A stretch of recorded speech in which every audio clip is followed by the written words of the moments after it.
અરબી સમુદ્રમાંથી 90 કિલો ડ્રગ્સનો જથ્થો જપ્ત કરવામાં સુરક્ષા એજન્સીઓને મોટી સફળતા મળી છે। 14 પાકિસ્તાનીને પોરબંદર લાવવામાં આવે એવી શક્યતા।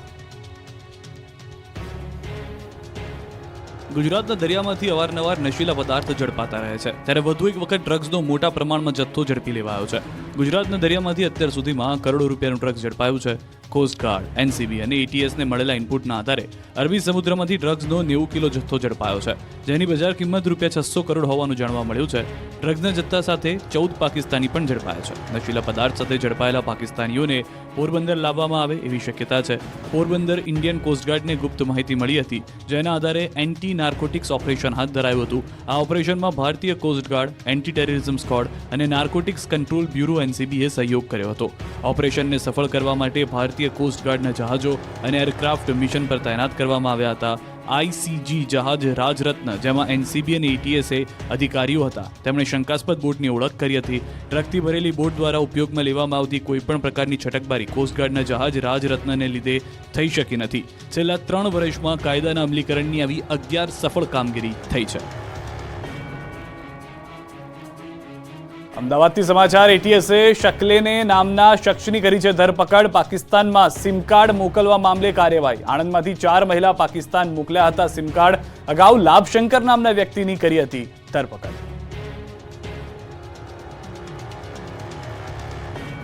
વડોદરાના બાપોદ વિસ્તારમાં પાણીની પારાયણ, લોકોએ ચૂંટણી બહિષ્કારની ચીમકી ઉચ્ચારી। ધૂમધકતા તાપમાં વડોદરાના બાપોદ વિસ્તારના લોકો પાણી માટે પરેશાન છે। બાપોદ વિસ્તારની 12 થી વધુ સોસાયટીના લોકોએ પાણી માટે હલ્લાબોલ કર્યું। પાણી વગર કંટાળેલા સ્થાનિકોએ ચૂંટણી બહિષ્કારની ચીમકી પણ ઉચ્ચારી। રોડ નહીં, પાણી નહીં તો વોટ નહીંના નાગરિકોએ નારા લગાવ્યા। મહત્વનું છે કે આ વિસ્તારમાં એક રસ્તો બની રહ્યો છે, પરંતુ દબાણો તોડ્યા વગર જ 9 મીટરના બદલે 6 મીટરનો રોડ બનાવતા નાગરિકો વિફર્યા। ઓછા પ્રેશરથી પાણી આવતું હોવાથી પણ સ્થાનિકોએ ફરિયાદ કરી। સાનિધ્ય ટાઉનશીપ, કમલા પાર્ક, બનશ્રી, રાજીવનગર, શ્યામલ રેસિડેન્સી સહિતની 12 સોસાયટીના લોકોએ તંત્ર સામે હલ્લાબોલ કરતા પોલીસ દોડતી થઈ। સ્થાનિકોનું કહેવું છે કે આ સમસ્યાને લઈને કોર્પોરેટર ધારાસભ્યોને અનેકવાર રજૂઆત કરી છતાં કોઈ નિરાકરણ નથી આવતું। લોકોએ ત્યાં સુધી કહ્યું કે જો સમસ્યા હલ નહીં થાય તો ચૂંટણીનો બહિષ્કાર કરીશું। જીવના જોખમે સવારી કરતો વિડીયો સામે આવ્યો। ખેડા તારાપુર રોડ પર વાહનો બેફામ। ટ્રાફિક નિયમોનો ઉલાડિયો કરતા દ્રશ્યો ખેડા તારાપુર રોડ પરથી સામે આવ્યા। અહીં એક ઇકો કારમાં ક્ષમતાથી પણ વધુ મુસાફરો બેસાડીને જીવનું જોખમ ઊભું કરવામાં આવ્યું। વાયરલ વિડીયોમાં જોઈ શકાય છે કે ઇકો કારમાં ઠાંસીને મુસાફરોને બેસાડ્યા છે। ઇકો ગાડીમાં 10 થી વધુ પ્રવાસીઓ અને કેરિયર પર સામાનની સાથે 8 થી વધુ પ્રવાસીઓ જોવા મળ્યા। આ દ્રશ્યો જોઈને ટ્રાફિક પોલીસની કામગીરી પર સવાલ ઉભા થઈ રહ્યા છે, કેમ કે રસ્તા પર આવી જોખમી સવારીની ઘટના વારંવાર બને છે, છતાં પોલીસ જાણે કે મૂક પ્રેક્ષક બનીને જોતી રહી હોય એવું લાગે છે। અને આ જોખમી દ્રશ્યો તેની સાબિતી છે। ક્ષમતાથી પણ વધુ લોકોને જીવના જોખમે બેસાડ્યા છે, અને જો કોઈ દુર્ઘટના ઘટે તો જવાબદારી કોણ લેશે તે પણ મોટો સવાલ છે। રાજા મહારાજાઓ પર રાહુલ ગાંધીના વિવાદિત નિવેદન પર રાજનીતિ ગરમાઈ। પીએમ મોદીએ રાહુલ પર આકરા પ્રહાર કર્યા। ત્રીજા તબક્કામાં ગુજરાતની 25 બેઠકો પર ચૂંટણી યોજાવા જઈ રહી છે, ત્યારે પક્ષ વિપક્ષ એકબીજા પર આકરા પ્રહારો કરી રહ્યા છે। હાલ પરસોત્તમ રૂપાલાનો વિવાદ વચ્ચે હવે કોંગ્રેસના દિગ્ગજ નેતા રાહુલ ગાંધીએ પણ રાજા મહારાજાઓને લઈને એક વિવાદિત નિવેદન આપતા રાજકારણ ગરમાઈ ગયું છે। રાહુલના નિવેદન પર પ્રધાનમંત્રી મોદીએ પ્રતિક્રિયા આપતા કહ્યું કે રાજા મહારાજાઓની અપમાન કરવામાં આવ્યું છે। લાગે છે કે રાહુલને રાજા મહારાજાઓના યોગદાન યાદ નથી આવતા। कांग्रेस के शाहजादे ने छत्रपति शिवाजी महाराज, चित्तूर की रानी चिन्नम्मा जैसे महान व्यक्तित्व का अपमान किया है। આ તરફ પ્રદેશ ભાજપ પ્રમુખ પાટીલે પણ રાહુલ ગાંધીના નિવેદનને વખોડ્યું। તેઓએ કહ્યું કે કોંગ્રેસની મથારવટી મેલી છે। રાહુલના રાજા મહારાજાના નિવેદન બાદ પાટીલે કહ્યું કે અનુભવ થયા છે, એટલે રાજા મહારાજાઓ કોંગ્રેસથી દૂર થયા। ચૂંટણી નજીક આવતા જ ભાજપનો પ્રચાર ટોપ ગિયરમાં જોવા મળ્યો। દિગ્ગજો ચૂંટણી મેદાનમાં ઉતર્યા। ચૂંટણીમાં ભવ્ય જીત માટે ભાજપના દિગ્ગજો ગુજરાતની ધરતી પર પ્રચંડ પ્રચાર કરી રહ્યા છે। કેન્દ્રીય રક્ષામંત્રી રાજનાથસિંહ અમદાવાદ આવ્યા। અમદાવાદના વસ્ત્રાલમાં ઉત્તર ભારતીય સંમેલનમાં રાજનાથસિંહે હાજરી આપી। ત્યારબાદ રાજનાથસિંહે ખંભાત વિધાનસભાની પેટા ચૂંટણીમાં ભાજપ ઉમેદવાર માટે સભા સંબોધી। આ તરફ સુરેન્દ્રનગર લોકસભા ક્ષેત્રમાં સમાવેશ થતી બોટાદની રાણપુર વિધાનસભા બેઠક માટે પ્રચાર પૂરજોશમાં છે। કેબિનેટ મંત્રી કુંવરજી બાવળિયાના અધ્યક્ષસ્થાને કોળી સમાજનો સામાજિક સંવાદ કાર્યક્રમ યોજાયો। સુરેન્દ્રનગર લોકસભા બેઠકના ભાજપ ઉમેદવાર ચંદુભાઈ શિહોરાના સમર્થનમાં યોજાયેલા કાર્યક્રમમાં મોટી સંખ્યામાં આગેવાનો ઉપસ્થિત રહ્યા। જૂનાગઢમાં લોકસભા ભાજપના ઉમેદવાર રાજેશ ચુડાસમાએ પદયાત્રા કરી પોતાનો પ્રચાર કર્યો.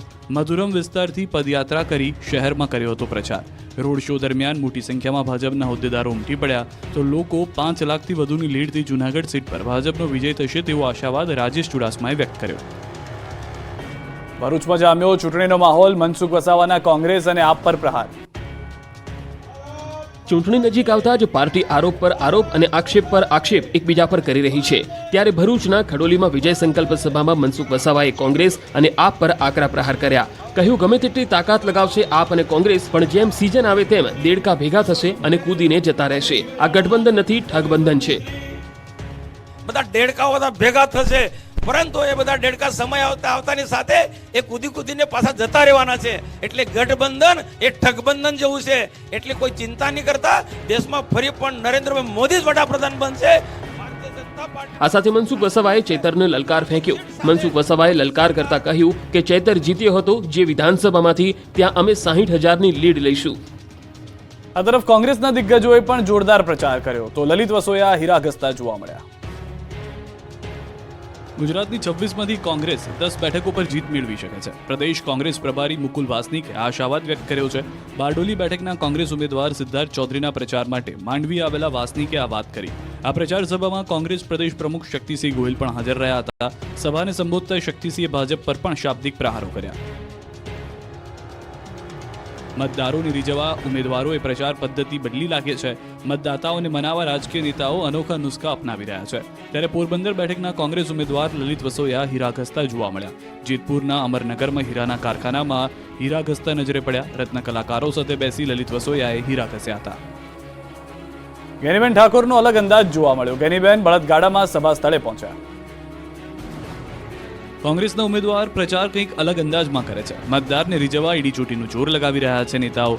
પરેશ ધાનાણી હીરા પણ ઘસે, કેરમ પણ રમે અને રાજકોટની નજર પણ ઉતારી દે. તેમનો અંદાજ નિરાલો છે. તો બનાસકાંઠા ઉમેદવાર ગેનીબેન પણ ઓછા ઉતરે તેમ નથી. બોલવામાં ત્રીજાબી ગેનીબેને અલગ અંદાજમાં એન્ટ્રી પાડી. સામાન્ય રીતે નેતાઓ સભા સ્થળે પોતાની કારમાં બેસી જતા હોય છે, પરંતુ ગેનીબેન ઠાકોર પ્રચાર દરમિયાન બળદગાડા પર સવાર થઈને ગયા. વાવ તાલુકાના તળાવ ગામે સભાનું આયોજન કરાયું, જ્યાં ગેનીબેન સાથે બળદેવજી ઠાકોર, રઘુ દેસાઈ અને ગુલાબસિંહ રાજપૂત સાથે ગાડામાં બેસી પ્રચારમાં જોડાયા. જોકે ગેનીબેનનો સાદગીભર્યો અંદાજ લોકોને પણ અસરદાર લાગ્યો. ભરૂચમાં રક્ત તિલકની માન્યતાએ ચર્ચા જગાવી. ચેતર વસાવાને રક્ત તિલક કરી આશીર્વાદ અપાયા. ચૂંટણીમાં નેતાઓમાં માન્યતાઓનું પણ મહત્વ જોવા મળી રહ્યું છે. વાત ભરૂચની છે, જ્યાં રક્ત તિલકની માન્યતાએ ભારે ચર્ચા જગાવી. ભરૂચના ઇન્ડી ગઠબંધનના આપના ઉમેદવાર ચૈતર વસાવાને ભૃગુ ઋષિના વંશજે રક્ત તિલક કરી વિજયના આશીર્વાદ આપ્યા. ભાર્ગવ બ્રાહ્મણ હેમલ વીણેએ રક્ત તિલક કર્યું અને જીતના આશીર્વાદ પણ આપ્યા. પરંતુ વાત અહીં જ અટકતી નથી. રક્ત તિલક કરનાર હેમલ વીણેનો દાવો છે કે 35 વર્ષ અગાઉ તેમણે ભાજપના ઉમેદવારને રક્ત તિલક કર્યું હતું અને તે બાદ તે ઉમેદવાર 3 ટર્મ સુધી જીતતા રહ્યા હતા. હેમલભાઈએ વર્ષ 1989માં બિપિનભાઈને આ જ રીતે રક્ત તિલક કર્યું હતું. હવે હેમલભાઈએ ચૈતર વસાવાને રક્ત તિલક કર્યું છે. હાલમાં રક્ત તિલકની આ માન્યતા ભરૂચમાં ભારે ચર્ચાનું કેન્દ્ર બની છે. જો કે આ માન્યતા કેટલી સાચી પડે છે એ તો 4 જૂને જ ખ્યાલ આવી જશે.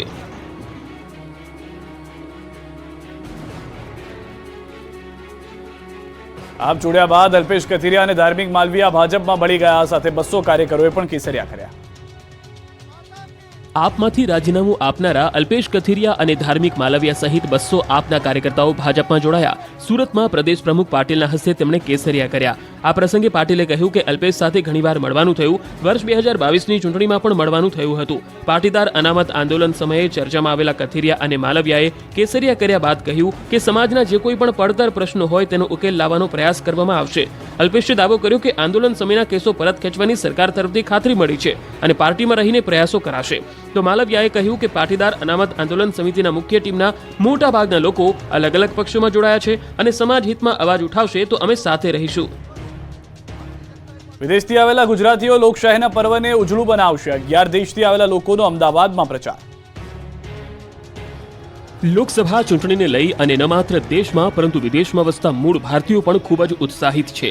અમદાવાદમાં વિદેશથી આવેલા ગુજરાતીઓ ભાજપના સમર્થનમાં આવ્યા. 11 દેશ અને 7 રાજ્યના લોકો અમદાવાદ આવ્યા. આ તમામ લોકો ભાજપના ચૂંટણી પ્રચારમાં જોડાયા છે. છે.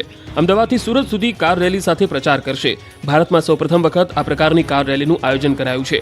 અમેરિકા, દુબઈ, ઓસ્ટ્રેલિયા, ન્યૂઝીલેન્ડ જેવા દેશોમાંથી લોકો આવ્યા છે. વિદેશમાં રહેતા મૂળ ભારતીય નાગરિકો પીએમ મોદીના સમર્થનમાં રેલીમાં જોડાયા. જગદીશ વિશ્વકર્મા, ભૂપેન્દ્રસિંહ ચુડાસમાએ રેલીને ફ્લેગ ઓફ કરાવી હતી. આ રેલીમાં 100થી વધુ કાર જોડાઈ. ઇન્ચાર્જ ડોક્ટર વિજય ચોથાઈવાલા, નીરવ પટેલ સહિતના મહાનુભાવો ઉપસ્થિત રહ્યા. રાજપીપળામાં મતદાનની તૈયારીઓ પૂરજોશમાં. ઈવીએમ વીવીપેટની ચકાસણી કરાઈ. 2024ની લોકસભાની ચૂંટણીનું કાઉન્ટડાઉન શરૂ થઈ ચૂક્યું છે. 7 મેના રોજ મતદાન થવાનું છે, ત્યારે લોકશાહીના આ ભવ્ય પર્વને સફળ બનાવવા કેટલાય લોકો અથાગ પ્રયત્નો કરે છે. જ્યાં લાખો નાગરિકો પોતાના મતાધિકારનો ઉપયોગ કરે છે, ત્યાં પડદા પાછળ કેટલાક એવા લોકોનો સમૂહ છે જે આ લોકશાહી પ્રક્રિયાને સફળ બનાવવા માટે દિવસ રાત એક કરીને કામે લાગ્યા છે. નર્મદાના રાજપીપળા ખાતે ચૂંટણી પ્રક્રિયાને લગતી સામગ્રીની વ્યવસ્થા ગોઠવાઈ. ટાંકણીથી લઈને વીવીપેટ સુધીના સામાનની ચકાસણી કરવામાં આવી. પોલિંગ સ્ટાફ આ સામગ્રીને ડિસ્પેચિંગ સેન્ટર પરથી લઈને તેને જીવથી વધુ સાચવીને મતદાન મથકે લઈ જાય અને કોઈ પણ ક્ષતિ ન આવે તે માટે આજે ઈવીએમ અને વીવીપેટની ચકાસણી કરવામાં આવી. સાથે છોટાઉદેપુર મતદાન મથકના સ્થળે પોતાના મતદાન મથકને ચૂંટણી માટે તૈયાર કરી છોટાઉદેપુરના જે ઉમેદવારો નક્કી થયા છે જેમના ચિહ્ન સાથે નામના બેલેટ ઈવીએમમાં લગાડવામાં આવ્યા. આ ઉપરાંત ઈવીએમના કમિશનિંગ સેન્ટર પર કામગીરીનો પ્રારંભ કરવામાં આવ્યો. રાજપીપળામાં મતદાનની તૈયારીઓને અંતિમ ઓપ આપવામાં આવી રહ્યો છે. અમદાવાદમાં મતદાન જાગૃતિ માટે અનોખા પ્રયાસ. રિવરફ્રન્ટ ખાતે યોજાયો ડ્રોન શો.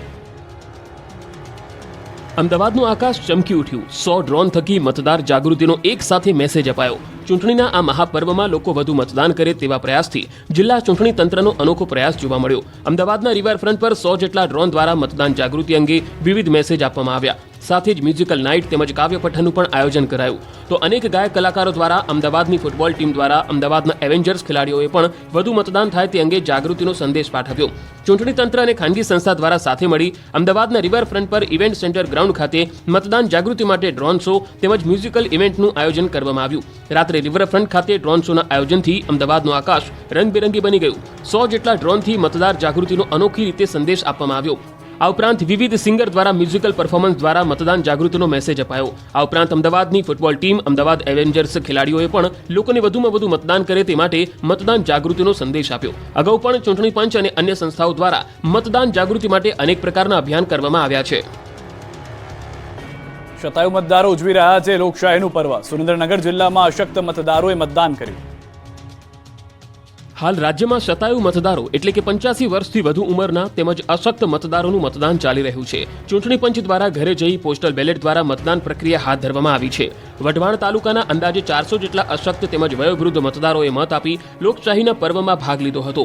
અલગ અલગ વિસ્તારોના ઝોનલ ઓફિસર અને સ્ટાફ દ્વારા મતદાન કુટીર, બેલેટ પેપર, કવર, સરકારી સીલ સહિતની સામગ્રી અશક્ત મતદારોના ઘરે લઈ જવાઈ. સામાન્ય મતદાન મથક તેમજ નિયમ મુજબ ગુપ્ત અને પારદર્શક રીતે 85 વર્ષથી વધુ ઉંમરના મતદારોનું બેલેટ પેપર દ્વારા મતદાન કરાવ્યું. મત આપ્યા બાદ અશક્ત મતદારોએ અન્ય મતદારોને પણ લોકશાહીના પર્વમાં ભાગ લઈ અચૂક મતદાન કરવા અપીલ કરી હતી. મહત્વનું છે કે સુરેન્દ્રનગર લોકસભા બેઠક પર 85 વર્ષથી વધુ ઉંમરના 12,877 મતદારો અને 40%થી વધુ દિવ્યાંગતા ધરાવતા 2,844 મતદારો નોંધાયા છે. જે પૈકી માત્ર 1,217 વડીલ અને 272 દિવ્યાંગ મતદારોએ જ ફોર્મ 12D ભરી ઘરે બેઠા મતદાનનો વિકલ્પ પસંદ કર્યો હતો. વધુ મતદાન થાય એ માટે જૂનાગઢમાં અનોખી પહેલ. મતદાન બાદ 5 સ્ટાર હોટલમાં જમવા અને રહેવા માટે 7% ડિસ્કાઉન્ટ. આગામી 7મી મેના રોજ ગુજરાતમાં લોકસભાની ચૂંટણીનું મતદાન છે, ત્યારે જંગી મતદાન થાય એ માટે જૂનાગઢમાં નવતર પ્રયોગ હાથ ધરાયો. 7 મેના રોજ મતદાન કરી મતદાર પોતાની આંગળી પર મતદાન થયાનું નિશાન બતાવશે. તેને જમવામાં અને રહેવા માટે 7% ડિસ્કાઉન્ટ આપવામાં આવશે.